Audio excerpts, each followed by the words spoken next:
Fala galera, tudo bom? Hoje a gente vai estar falando sobre a importância da economia nos nossos investimentos, né? Como a economia ela afeta o nosso dia a dia? Bom, vamos começar, né? Pegar meu apontador aqui. Bom, antes de mais nada, né? Como sempre, deixar um aviso aqui que as opiniões aqui contidas elas não necessariamente representam a verdade. É um material meramente informativo e eu reúno informações aqui para trazer para vocês, né, do que eu venho estudando, do que eu venho conhecendo sobre o mercado. Então, sugiro que pesquisem mais antes de ir atrás de qualquer informação, ok? Bom, o que a gente vai falar hoje, né? Por que a economia ela é importante nos investimentos, a economia real versus a bolsa, o PIB e os ciclos de mercado, preservando o patrimônio da inflação, investimentos internacionais e a taxa de câmbio, como a economia afeta a renda fixa, né? Que todo mundo pensa que não afeta nada e a gente vai ver como que ela afeta, como que a economia influencia as ações também, tanto positivamente quanto negativamente, cenários econômicos, né? E seus efeitos dentro de uma empresa. Bom, vamos lá, né? Por que a economia ela é importante nos investimentos? Se a gente fazer uma análise macroeconômica, a gente vai avaliar a conjuntura, né, de todas as métricas e traçar possíveis cenários para os setores da economia, né? Então, entender de conceitos econômicos e os ciclos de mercado permite antecipar movimentos que o próprio mercado vai fazer e não desesperar em momentos de volatilidade, né? Que no curto prazo são muitos, a gente acaba não desesperando porque a gente vai conhecer como os ciclos funcionam e o porquê que está acontecendo o que está acontecendo. Bom, no longo prazo a economia ela tende sempre a valorizar e crescer, mas no curto prazo tem muitas oscilações, devido ao quê?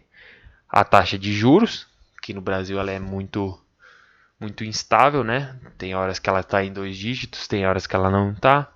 A nossa taxa de câmbio, a inflação, que é outro problema do Brasil, taxa de desemprego e as políticas econômicas, né? Bom, conhecendo esses conceitos chaves, a gente percebe que a economia ela está muito presente no nosso dia a dia em tudo, né? Então, se a gente saber interpretar cada variável dessas que eu comentei aqui e essa relação entre economia e investimento que é essencial, é um diferencial muito importante para ter uma estratégia de longo prazo, né? A economia, né, versus a bolsa. O que é a economia real, né? São as atividades relacionadas à produção, à circulação e o consumo de bens e serviços. Essa é a economia real. E se a gente parar para pensar, existem muitas empresas listadas na bolsa que fazem o quê? Tem atividades relacionadas à produção, circulação e consumo de bens e serviços. Então a gente já entende que a economia real também é a bolsa de valores. Bom, a economia real ela impacta o emprego, impacta os investimentos de empresas, o consumo, a renda da população, né? E diretamente afeta o crescimento do PIB. O que é o PIB, né? É o nosso produto interno bruto. Ele é o principal indicador sobre a evolução da economia, né? Ele sintetiza vários ângulos diferentes, né? Em uma só fórmula. Aqui está a fórmula, né? E aqui está detalhado tudo o que ela tem. Bom, o que entra no PIB, né? No nosso cálculo de PIB? O nosso consumo, né? Consumo de empresas. O gasto do governo, investimentos das empresas, né? E exportações menos importações. E fazendo esse cálculo, a gente tem uma métrica do PIB, se ele vai crescer ou se ele vai diminuir.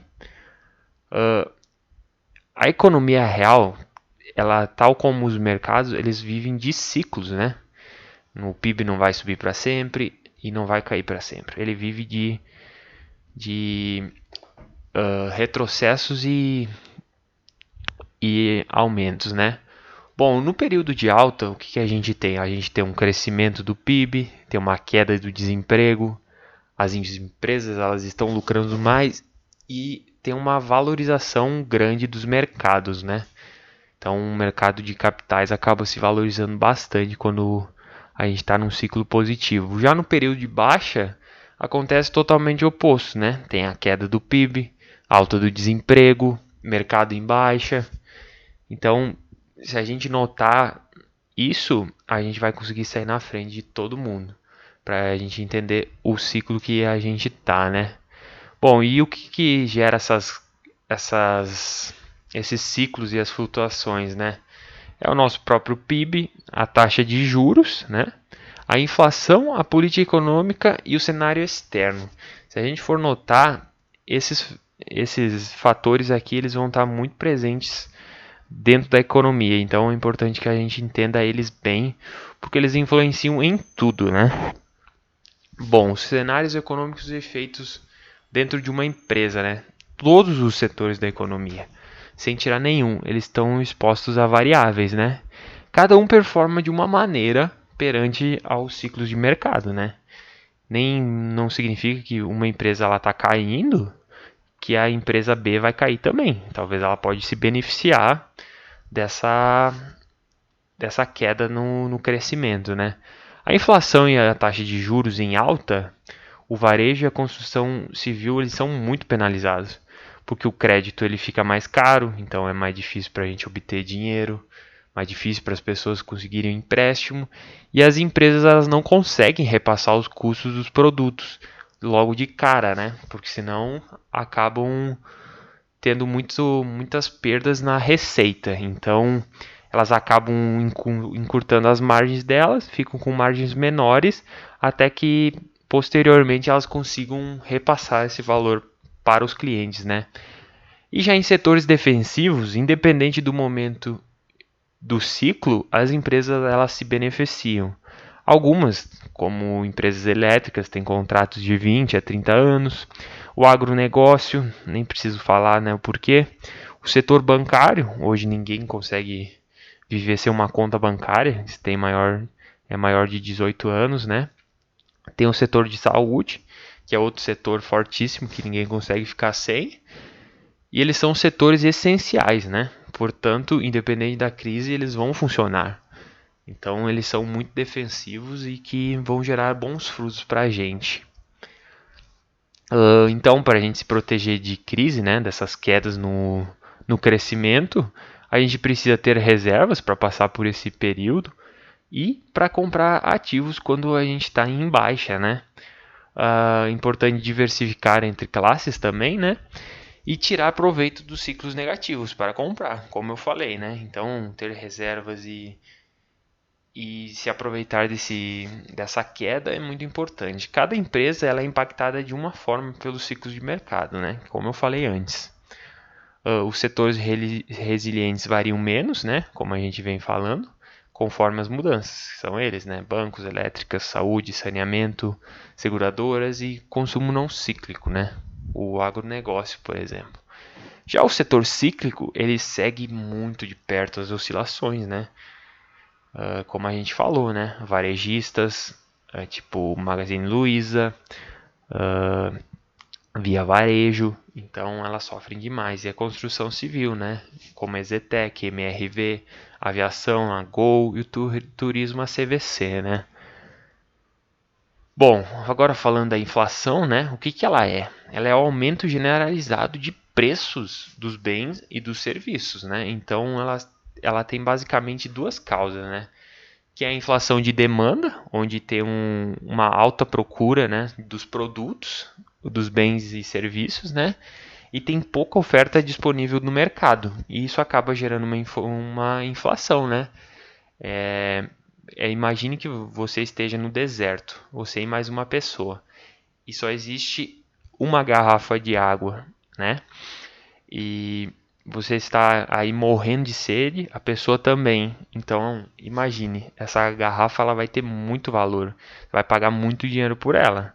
Então, por isso que existe a inflação de demanda. Se tivesse duas garrafas, talvez pagaria um valor justo, né?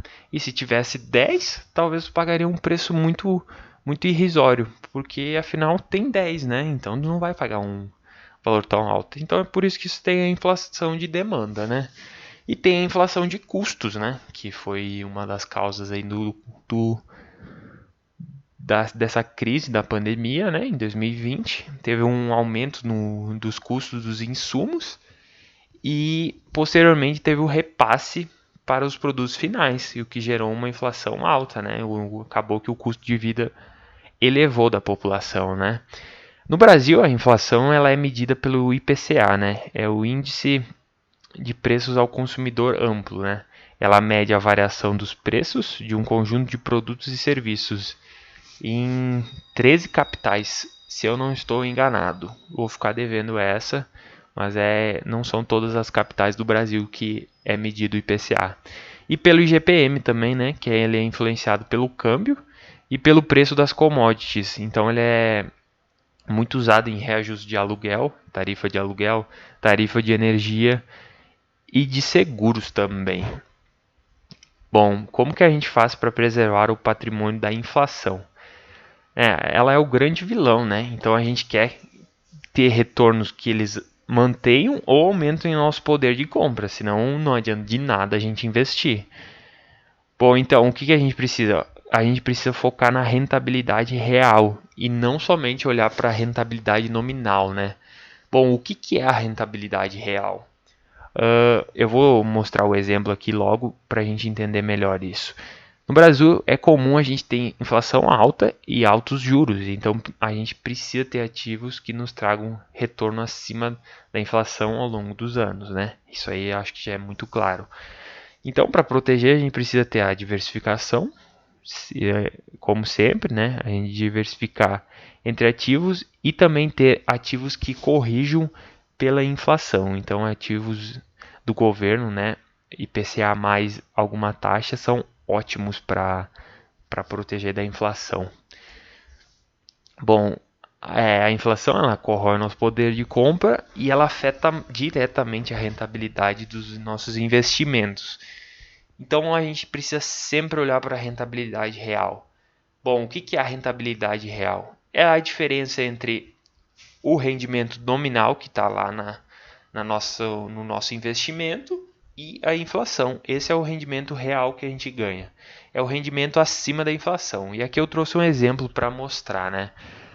Paulo investiu R$10.000 em um CDB pré-fixado a 14% ao ano, né? A inflação no período foi de 10%. Qual foi a rentabilidade real de Paula? Tá aqui a nossa fórmula, né, para saber do rendimento real, que é 1 mais rendimento nominal, dividido por 1 mais inflação menos 1, né? Esse menos 1 é para simplificar este com esse também. E agora eu vou mostrar aqui como ficaria a nossa conta. Bom, o nosso rendimento nominal é de 14% ao ano, já que está aqui a nossa fórmula, né? E a inflação no período foi de 10%. Então, quanto que vai ser a nossa rentabilidade real? De 3,63. Muitas pessoas fazem, por exemplo, 14 menos 10. E isso está de forma errada, porque a gente está usando porcentagem. Então, a gente não pode fazer 14 menos 10%, que vai dar um valor errado, né? Bom, aqui eu trouxe um esqueminha para a gente entender como é que funciona, né? A inflação aumentando, o Banco Central, né, que é o Bacen, ele vai aumentar a taxa de juros, né? Então o crédito ele vai ficar mais caro, então menos pessoas vão pegar empréstimos, logo o crescimento vai ser menor também. Com um crescimento menor, menor vai ser o consumo, logo com um consumo menor vai ter diminuição de demanda. Então os preços eles vão parar de subir, porque não vai mais ter tanta procura pelos produtos, e vai reduzir a inflação, né? Aí a inflação diminuindo, o Banco Central ele vai lá e diminui a taxa de juros, né? Cortando a taxa de juros, o crédito fica mais barato, as empresas vão pegar mais empréstimos e o crescimento vai aumentar, logo vai aumentar o consumo e o aumento da demanda, e fica nesse ciclo infinito até achar um certo equilíbrio, entre aspas, né? Agora voltando a falar dos juros, né? Mede o custo de oportunidade para reter o dinheiro, né? Em detrimento de um possível ganho futuro, né?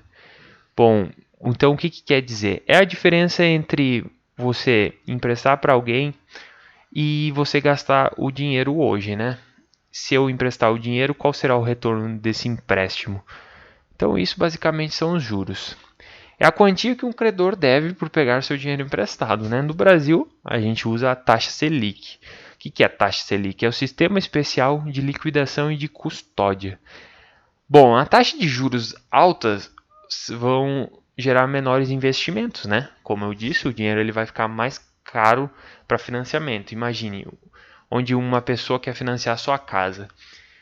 Antigamente ela conseguia, com uma taxa de juros de 2%, ela conseguia pegar um empréstimo a 3% ao ano de juros, né? Hoje em dia, se ela quiser pegar o mesmo empréstimo com uma taxa Selic de 10%, vai se tornar muito mais caro para pegar. Por isso que os investimentos acabam sendo diminuídos, né? E nesse momento, né, o nosso câmbio ele tende a valorizar. O que ele é valorizar? Perder valor perante ao dólar, ou seja, ele vai ser mais barato para a gente comprar dólar do que ficava antes, né? Porque se torna mais atrativo para investir no mercado brasileiro. Então acaba entrando mais capital de fora, né? Existe uma fuga de capital da renda variável, por quê, né? Para a renda fixa.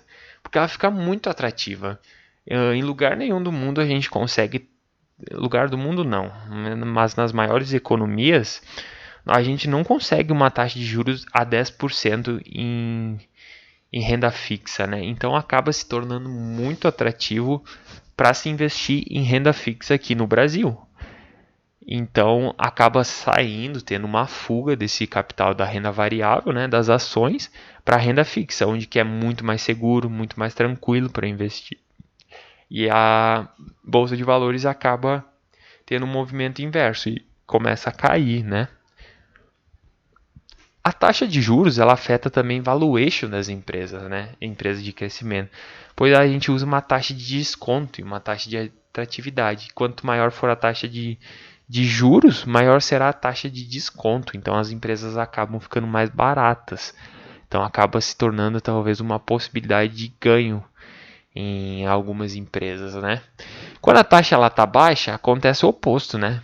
Então tem uma fuga para a renda variável, a renda fixa acaba não se tornando tão interessante, porque com taxas baixas, ninguém vai querer deixar na renda fixa quando pode ganhar muito mais em renda variável, né? E nem sempre o câmbio ele vai depreciar, vale ressaltar, né? Existe mais investimentos, pois o tomador de crédito, pois tomar o crédito se torna mais barato. Então vai ter muito mais investimentos rodando na economia, porque para tomar crédito se torna mais barato, né? Bom, os investimentos internacionais relacionados à taxa de câmbio, né? No Brasil, a gente tem um cenário muito turbulento, né? Em função de alguns assuntos aí. Então, investir internacionalmente vai mitigar essas perdas e algumas volatilidades domésticas no curto prazo, né? Sem contar que você conta com uma exposição grandiosíssima das maiores empresas do mundo, tal como Apple, Facebook, Google. Então, você tem uma exposição muito grande. Quando a bolsa brasileira vai mal, geralmente ativos dolarizados contrabalanceiam as quedas, né? Porque a bolsa americana e bolsa brasileira têm uma correlação negativa. Então, quando uma cai, a outra sobe, e quando uma sobe, a outra cai. As empresas brasileiras que têm dívidas em dólares, elas são afetadas pelo câmbio, né?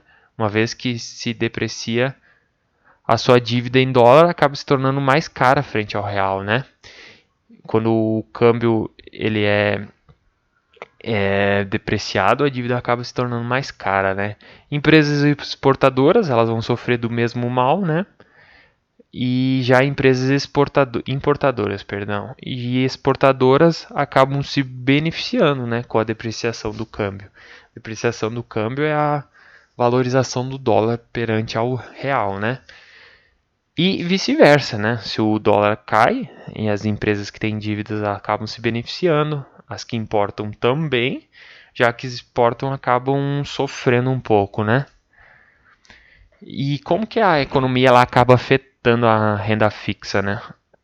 E aqui está mais uma vez as principais variáveis que afetam a renda fixa e afetam a renda variável também. Taxa de juros, inflação, atividade econômica, desemprego, câmbio. Então esses fatores aqui são os que me influenciam a economia, né? Tanto positivamente como negativamente, e eles estão presentes demais no nosso dia a dia.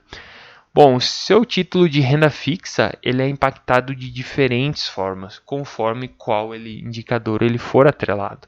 Talvez ele é atrelado ao IPCA, talvez ao CDI, ou será que ele é um pré-fixado, né? Investimentos com a renda fixa, né? A gente tem basicamente três, que é o pré-fixado, o pós-fixado e o híbrido, né? Que mistura um pós com um pré-fixado. Então, geralmente ele tem uma taxa fixa e um pós-fixado, né? Seus emissores são o setor público e o setor privado, né? O setor público é o governo, que ele emite os títulos através do Tesouro, né? E tem as empresas privadas, né? Algumas, para captar recursos, elas vão emitir debêntures, né? Para não aumentar seu capital social, elas acabam emitindo debêntures. Já instituições financeiras, elas podem emitir CDB, LCI e LCA para investir, né? Bom, quais são os principais riscos? Tem o risco de mercado, né? Mudanças no cenário macro, por exemplo, sair de uma taxa de 2% a uma taxa de 10%. Risco de investimento, que é a impossibilidade de não conseguir reinvestir em condições iguais ou melhores que a aplicação anterior. Então, se você investiu em 10 e agora tu não consegue mais uma taxa de 10, esse é o risco de investimento, né? Risco de liquidez, falta de procura por um título, né? Hoje em dia não é tão comum mais isso. Risco de crédito, que é a incapacidade de pagamento do emissor, né? Mas geralmente todos os títulos de renda fixa, ou quase todos, né? Posso dizer todos porque eu não conheço, eles são protegidos pelo FGC, né? Que é o Fundo Garantidor de Crédito, onde ele vai te proteger em R$ 1 milhão investidos, só que 250 mil por corretora, né? 1 milhão ele é por CPF, mas 250 mil por corretora. Então, até 250 mil ele te protege, ok?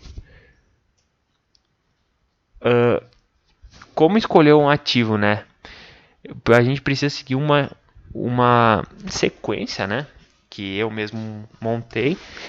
E para a gente entender também os interesses futuros com esse capital que a gente vai investir.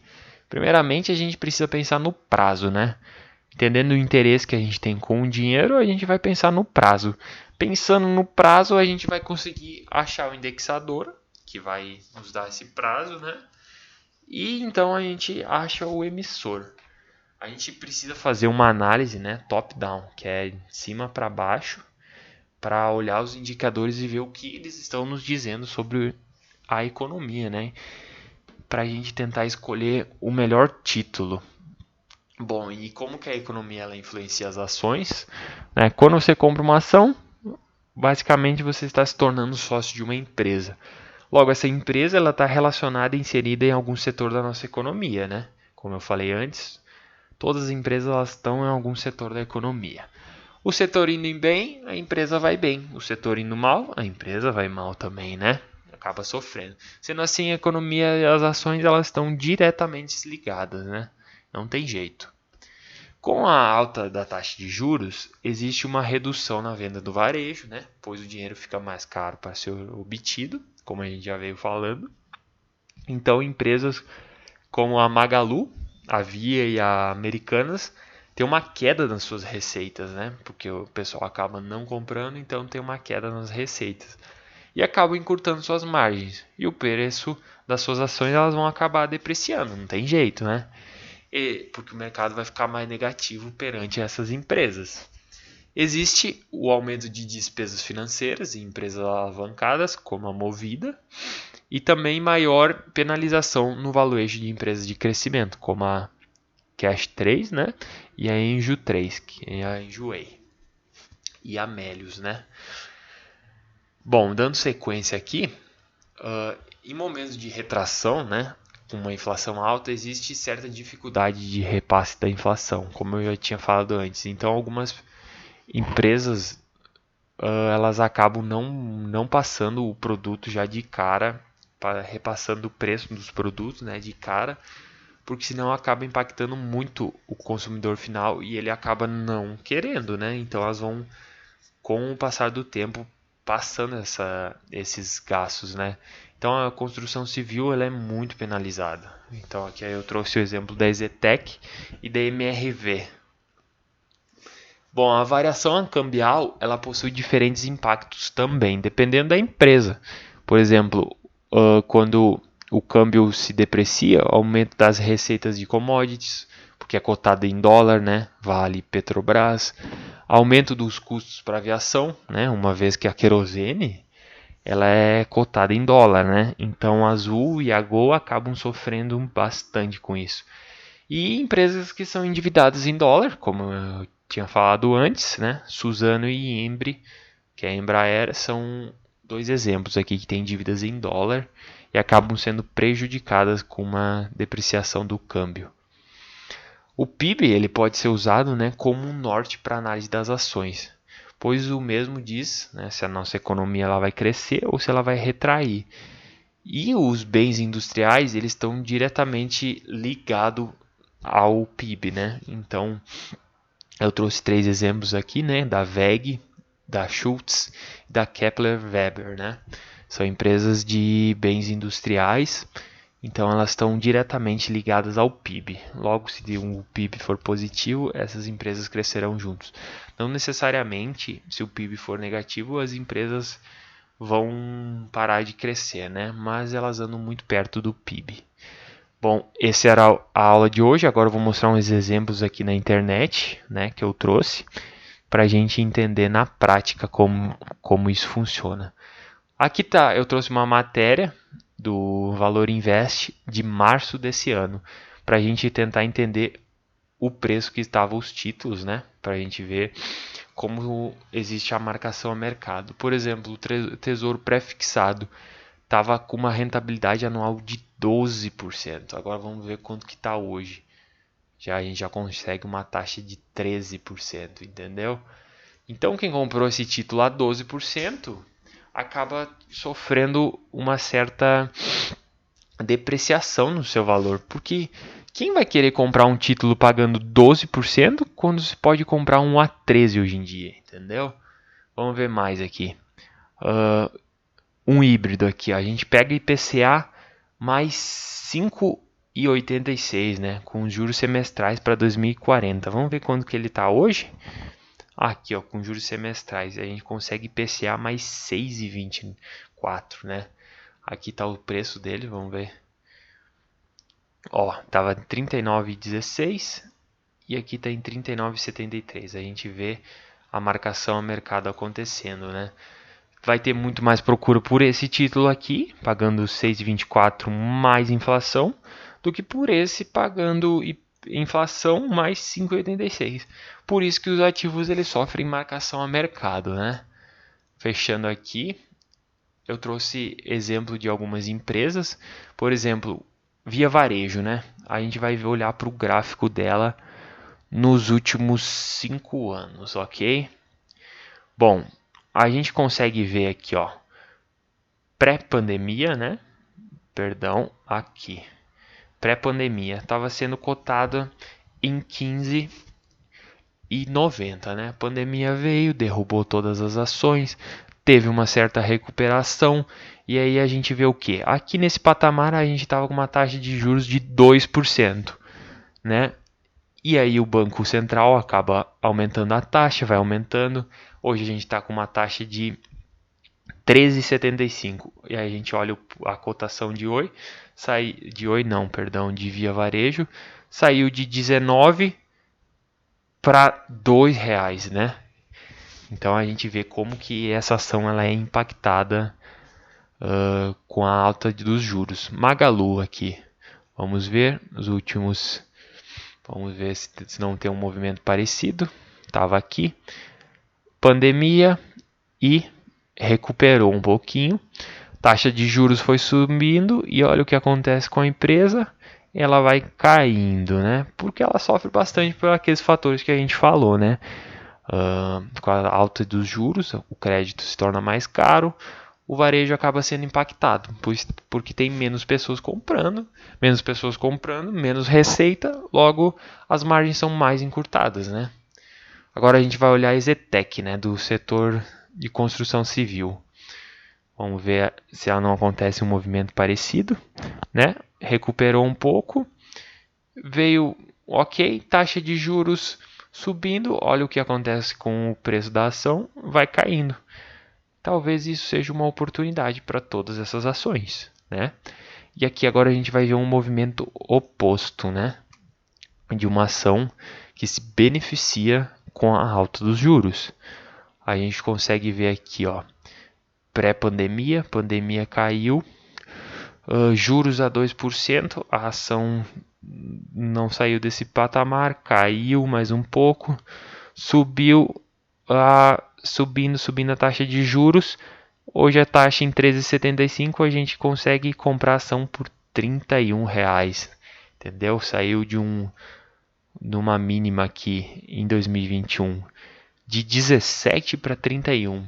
Então essa é uma das ações que sofrem não, ela varia positivamente com a alta dos juros, né? Bom, esse foi o vídeo de hoje, trouxe algumas informações aqui e muito obrigado. Até mais.